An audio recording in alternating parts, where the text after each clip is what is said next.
China নিয়ে research করতেছিলাম তখন আমার কাছে মেইনলি অনেকগুলো এজেন্সি আসছে, বাট এয়ার এডুকেশনে আমি দেখলাম সবচেয়ে বেশি স্টুডেন্ট যাওয়া হচ্ছে এবং ওরা অনেক ফেসিলিটি দিচ্ছে, তাই জন্য আমার এয়ার এডুকেশন চুজ করা। আমি আর ফিউচার ড্রিম হচ্ছে মেইনলি টেকনিক কোনো কিছু করা, নতুন কিছু করা, যেহেতু চায়নার মধ্যে এই টেক নিয়ে অনেক কিছু জানা হয়, তাই জন্য আমি চায়না চুজ করেছি। অনেক ভালো লাগছে, এখন আমি এখান থেকে অনেক কিছু জানতে পারবো চায়নার ব্যাপারে, নতুন নতুন কিছু যেগুলো আমার এখনো জানা নেই।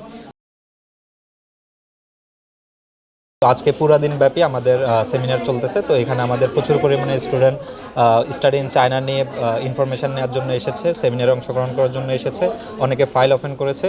তো আমার সাথে একজন রয়েছে, ভাই আপনার নাম? আব্দুল্লাহ আমার নাম। আবদুল্লাহ আমাদের সাথে রয়েছে। আবদুল্লাহ আজকে আমাদের এখানে অন স্পট অ্যাডমিশন নিয়েছে।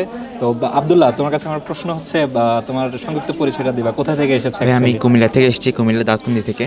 ওকে, ভেরি নাইস। তো এয়ার এডুকেশনকে কিভাবে খুঁজে পাওয়া এবং এয়ার এডুকেশনকে কেন পছন্দ করা তোমার হায়ার এডুকেশন? মেইনলি আমি যখন চায়না নিয়ে রিসার্চ করতেছিলাম তখন আমার কাছে মেইনলি অনেকগুলো এজেন্সি আসছে, বাট এয়ার এডুকেশনে আমি দেখলাম সবচেয়ে বেশি স্টুডেন্ট যাওয়া হচ্ছে এবং ওরা অনেক ফেসিলিটি দিচ্ছে, তাই জন্য আমার এয়ার এডুকেশন চুজ করা। ওকে, থ্যাংক ইউ এয়ার এডুকেশনকে পছন্দ করার জন্য। তো তোমার ইন ফিউচারের ড্রিম কি, কি করতে চাচ্ছ লাইফে? আমি আর ফিউচার ড্রিম হচ্ছে মেইনলি টেকনিক কোনো কিছু করা, নতুন কিছু করা, যেহেতু চায়নার মধ্যে এই টেক নিয়ে অনেক কিছু জানা হয়, তাই জন্য আমি চায়না চুজ করেছি।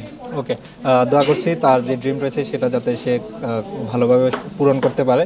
তো এখানে এসে এয়ার এডুকেশনের প্রোগ্রামে এসে কেমন লাগছে? যে অনেক ভালো লাগছে, এখন আমি এখান থেকে অনেক কিছু জানতে পারবো চায়নার ব্যাপারে, নতুন নতুন কিছু যেগুলো আমার এখনো জানা নেই।